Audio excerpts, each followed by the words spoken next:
Good morning students. आज हम आपके समाजशास्त्री विचारकों में कार्ल मार्क्स का अध्ययन करेंगे। कार्ल मार्क्स भी आपके समाजशास्त्र में बहुत विद्वान माने जाते हैं। इनकी जो अवधारणा इन्होंने दी वो आपके लिए बहुत महत्वपूर्ण है, आपके आगे एग्ज़ाम्स के लिए। तो इनका कार्ल मार्क्स समाजशास्त्र के लिए एक ऐसे विद्वान रहे हैं जिन्हें न चाहते हुए भी समाजशास्त्री बना दिया गया। जॉर्ज रीजर ने सही कहा है कि जब पूरे यूरोप में अनेक विद्वान समाजशास्त्र में कार्ल मार्क्स के विचारों की चर्चा कर रहे थे, उस समय अमेरिका में मार्क्स का नाम लेना भी गुनाह समझा जाता था। वर्तमान समय में यदि हम देखें तो समाजशास्त्र के 3 प्रमुख स्तंभ माने जाते हैं: कार्ल मार्क्स, एमाइल दुर्खिम और मैक्स वेबर। आपके 3 बहुत मेन सोशल थिंकर्स आपके सब्जेक्ट में माने जाते हैं। हेनरी लेफ्रेबे ने 1968 में द सोशियोलॉजी ऑफ मार्क्स लिखकर संयुक्त राज्य अमेरिका में मार्क्स को एक समाजशास्त्री के रूप में स्थापित किया। यूरोप और भारत आदि में इसके पहले से समाजशास्त्र के क्षेत्र में समाजशास्त्र के जो आपका क्षेत्र है उसमें मार्क्स को एक समाजशास्त्र के रूप में स्थापित कर दिया था। यूरोप और भारत में भी इसके पहले समाजशास्त्र के क्षेत्र में मार्क्स को स्वीकार कर लिया गया। भारत में जब समाजशास्त्र परिषद का गठन हुआ तब इसका अध्यक्षीय व्याख्यान देने के लिए एक मार्क्सवादी समाजशास्त्री और अर्थशास्त्री डी.पी. मुखर्जी का नाम सामने आया। लेफ्रेबे ने कहा कि मार्क्स एक समाजशास्त्री तो नहीं थे, किंतु उनकी रचनाओं में समाजशास्त्र जरूर है। मार्क्स ने समाज के संबंध में लिखा है और द्वंदात्मकता के आधार पर समाज के गठन और परिवर्तन की व्याख्या की। मार्क्स की संपूर्ण वैचारिक जो दृष्टि हम उसे देखें तो जिन विशेषताओं से जुड़ी है एवं जो मार्क्स के अर्थशास्त्र दर्शनशास्त्र में हम इनकी मूल अवधारणाएं देखते हैं। अब मार्क्स का जन्म कब हुआ? मार्क्स का जन्म 5 मई 1818 को प्रशा देश के जर्मन भाषी क्षेत्र ट्रियर में एक यहूदी परिवार में हुआ था। आपको किसी भी विचारक का जीवनी देखनी इसलिए इम्पॉर्टेंट है कि उन्होंने जो विचार दिए उन पर किन परिस्थितियों का प्रभाव रहा, उस समय समाज की परिस्थितियाँ क्या थी, क्या आंदोलन हो रहे थे वैश्विक स्तर पर। आप जब इनका अध्ययन करेंगे तो आप एक विद्वान के विचारों को ज़्यादा अच्छे से समझ पाएंगे जब हम उस समय की स्थितियों को जान लेंगे। तो कार्ल मार्क्स का जो जन्म था वो 5 मई 1818 को प्रशा देश के जर्मन भाषी क्षेत्र ट्रियर में एक यहूदी परिवार में हुआ था। तो आपको इनका जन्म 1818 से 1883 ये आपका कभी कभी कॉम्पिटिटिव एग्ज़ाम्स में पूछ लिया जाता है। और ये किस देश से बिलोंग करते थे? जर्मन के थे। तो आपको ये भी ध्यान रखना है कि मार्क्स कहाँ के थे? जर्मनी के। इनके पिता वकील थे जिन्होंने 1824 में प्रोटेस्टेंट ईसाई धर्म अपना लिया था। मार्क्स ने पिता के कहने पर पहले वकालत की पढ़ाई की और बाद में दर्शनशास्त्र पढ़ाने लगे। बोन के बाद वे बर्लिन आए, जहां 1841 में दर्शनशास्त्र में एपिक्यूरस नामक भौतिकवादी विद्वान के संबंध में पीएचडी की। बर्लिन में मार्क्स सीगल के विचारों की आलोचना करने वाले अनौपचारिक समूह यंग हिगेलियन क्लब के साथ थे। आरंभ में मार्क्स ने अध्यापन जो करना चाहा नहीं हो सका। वे पत्रकार बने और अपनी लेखनी से प्रताड़ित हुए। 1843 में बचपन की प्रेमिका जेनी वेस्ट फेलन से इनका विवाह हुआ। परिवर्तनवादी विचारों के कारण ये पेरिस आ गए। पेरिस में इनका परिचय ब्रिटिश राजनीतिक अर्थशास्त्र फ्रांसीसी समाजवाद से हुआ। 1844 में इनकी मुलाकात फ्रेडरिक एंजल से हुई, जिनसे इनकी मित्रता जीवन भर चली और बहुत प्रगाढ़ मित्रता थी इनके एंजल से। राजनीतिक कारणों से उन्हें पेरिस छोड़कर ब्रुसेल्स आना पड़ा।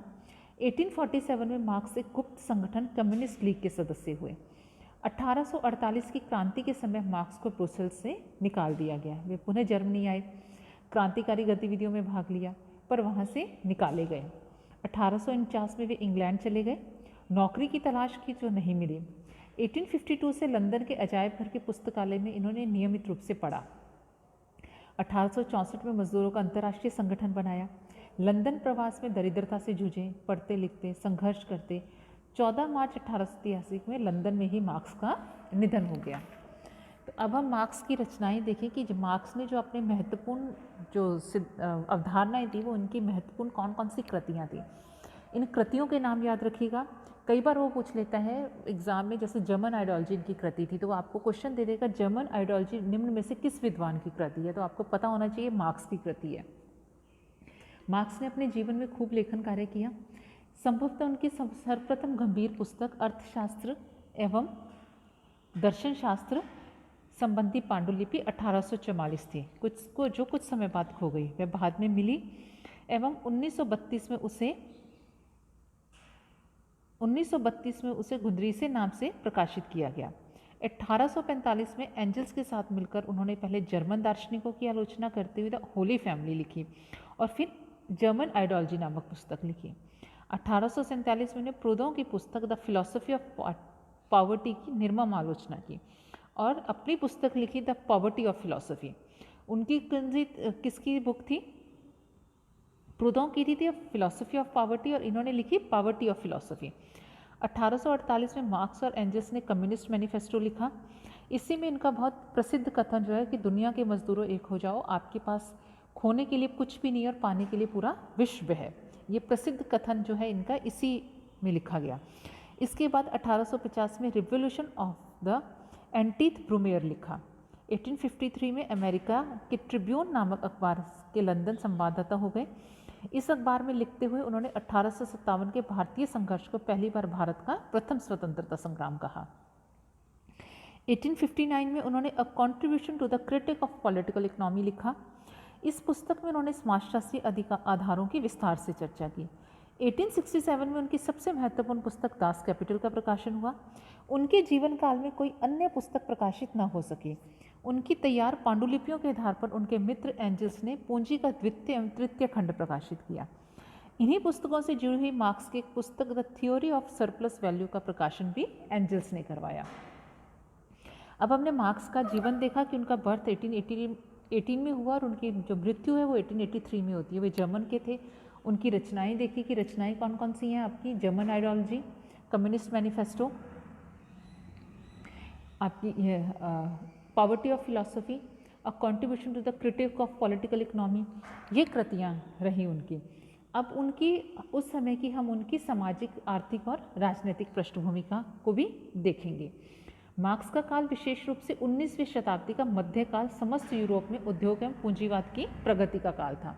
अलग अलग देशों में स्थान विशेष की विशेषताएं अलग थीं। इंग्लैंड में विकास अधिक हुआ था और व्यक्तिगत स्वतंत्रता भी अधिक थी। फ्रांस में उठापटक चल रही थी। इसके बावजूद फ्रांसीसी क्रांति के इस गढ़ में इस काल में उद्योग एवं व्यापार तेजी से बढ़ा और नेपोलियन की राजशाही के बावजूद नागरिक अधिकार एवं व्यक्तिगत स्वतंत्रता भी थी। जर्मन में उद्योग आरंभ हुए परंतु सामंतशाही काबिज रही। यूरोप के होली अप्लायंस ने नेपोलियन को तो पराजित किया परंतु जर्मनी में उन्होंने व्यक्तिगत स्वतंत्रता को ही कुंद किया। जर्मनी में प्रतिक्रियावाद का बोलबाला था। मार्क्स के रूसी शासक के कहने पर अपने संपादक का पद छोड़ना पड़ा और बाद में जर्मनी के प्रशासकों के कहने पर फ्रांस भी उन्हें छोड़ना पड़ा। तो मार्क्स की जो सामाजिक स्थिति थी वो अल्पसंख्यक की थी। मार्क्स के पिता व्यवहारिक कारणों से यहूदी धर्म को छोड़कर लूथरन प्रोटेस्टेंट हो गए थे। उस क्षेत्र में अधिकांश आबादी कैथोलिक लोगों की थी। धर्म परिवर्तन के बावजूद मार्क्स के परिवार में मार्क्स को अल्पसंख्यक ही समझा जाता था। मार्क्स ने जीवन भर अपनी यहूदी विरासत से पीछा छुड़ाने का प्रयास किया लेकिन वो ऐसा करने में विफल रहे। फ्रांस में मार्क्स कम दिनों तक रहे एवं वहाँ परिवेश भी उदार था। फ्रांस में तरह तरह के विद्रोही जामे थे। यह समाजवाद का जन्म स्थल था। मार्क्स यहीं समाजवादी बने। यही उनकी मित्रता एंजल से हुई। इंग्लैंड में उदारता तो थी परंतु मार्क्स एक जर्मन रिफ्यूजी थे जिससे कम से कम 1860 तक बहुत कम लोगों का उठना बैठना था। मार्क्स ने यहाँ खूब पढ़ा, खूब लिखा एवं बाद के दिनों में जब 1860 के दशक में उन्होंने अंतर्राष्ट्रीय मजदूरों के प्रथम इंटरनेशनल संगठन का नेतृत्व किया तब उनकी प्रसिद्धि एवं सक्रियता भी बढ़ी। इंग्लैंड में उनके अंतिम दिनों को छोड़कर मार्क्स का जीवन भयंकर गरीबी में बीता। गरीबी के कारण उनकी 3 बेटियों की मौत हुई। मार्क्स ने मजदूर संगठन का नेतृत्व करने समय यह सोचा था कि लोग उनकी बात को स्वीकार करेंगे परंतु बाकुनिन एवं लसाल के चेलों ने उनकी नाक में दम किया, उनकी बात को नहीं सुनने दिया गया और उनके जीवन काल में उनका यह संगठन समाप्त हो गया। तो हम देखते हैं कि मार्क्स के जीवन के जो अंतिम वर्ष थे वो कुछ ज़रूर आराम से बीते क्योंकि एंजल्स ने उनके लिए व्यवस्था कर दी थी। मार्क्स ने दास कैपिटल के प्रथम खंड के प्रकाशन के बाद शायद ही कुछ खास लिखा हो। हाँ, दास कैपिटल के अन्य खंडों की पांडुलिपियाँ तैयार हुई। तो इस प्रकार हम देखते हैं कि मार्क्स का जो सामाजिक, राजनीतिक और आर्थिक पृष्ठभूमि मार्क्स की क्या रही। वो जर्मन गए, इंग्लैंड गए, फ्रांस गए, वहाँ की इस परिस्थितियों ने कैसे मार्क्स के विचारों को प्रभावित किया। अब हम मार्क्स की अवधारणाएं देखेंगे। तो मार्क्स की जो संपूर्ण जो वैचारिकी है या जो संपूर्ण वैचारिक दृष्टि है वो जिन विशेषताओं से जुड़ी है, जो मार्क्स के अर्थशास्त्र, राजनीति शास्त्र, दर्शन शास्त्र आदि विषयों के संबंध में उनके जो विचार हैं, उनकी जो मूल विशेषताएं हैं वो कौन सी हैं। प्रथम है द्वंद्वात्मकता। यह एक निश्चित दृष्टिकोण है, ये जो यथार्थ को संपूर्णता में देखता है, एक प्रक्रिया के रूप में देखता है एवं संघर्ष एवं सहयोग को प्रकृति तथा समाज का मूल आधार मानता है। यह तत्ववाद के एकदम विपरीत है। इसका अर्थ है कि विरोधी शक्तियों में संघर्ष एवं सहयोग की अंतहीन प्रक्रिया, इसमें संघर्ष प्रभावी रहता है। इसी से उन्होंने समाज में परिवर्तन को समझाने का प्रयास किया। उन्होंने कहा कि किस तरह से ये द्वंद्वात्मकता से समाज में परिवर्तन होता है। द्वंद्ववाद होता है, वो कहते हैं वाद का प्रतिवाद होता है। प्रतिवाद और वाद में जब मध्य संघर्ष होता है, एक नई स्थिति समाज में उभरती है जिसे उन्होंने संवाद कहा। वो कहते हैं कि ये संवाद पुनः वाद बनेगा, इस वाद का फिर विरोध होगा समाज में, वो प्रतिवाद होगा, फिर वाद और प्रतिवाद में संघर्ष होगा, तो वो नई स्थिति जो वो कहते हैं निकल के आएगी, वो संवाद होगा। तो वो कहते हैं कि ये जो प्रक्रिया ये समाज में अनवरत चलती है और इसी से समाज में परिवर्तन होता है और एक नई दशा का जन्म लेती है, ये उत्पन्न होती है। नेक्स्ट उन्होंने कहा भौतिकवाद। इसका अर्थ है समय और स्थान के संदर्भ में वस्तुनिष्ठ वास्तविकता को सर्व महत्वपूर्ण यथार्थ मानना। मार्क्स को यह अकेले भौतिकवादी नहीं थे। भारत में भी भौतिकवाद की एक गंभीर और व्यापक परंपरा रही है। संख्या, न्याय, वैशेषिक आदि भारतीय दर्शन की परंपराएं वास्तव में भौतिकवादी परंपराएं हैं। भारतीय दर्शन में और बोलचाल की भाषा में चारवाक की भौतिकवादी परंपरा को परिहास का विषय बना दिया गया। इसका कारण यह है कि भारत में लंबे समय से विचारवादी दृष्टिकोण का प्रभुत्व रहा है।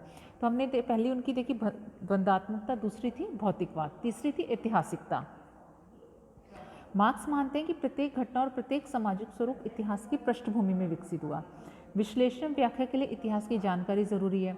मार्क्स के समाज और सामाजिक परिवर्तन संबंधी सिद्धांत को अनेक विद्वानों ने ऐतिहासिक भौतिकवाद कहा। यह शब्दावली मार्क्स की नहीं है, इतिहास को जॉर्ज हीगल ने महत्वपूर्ण बना दिया।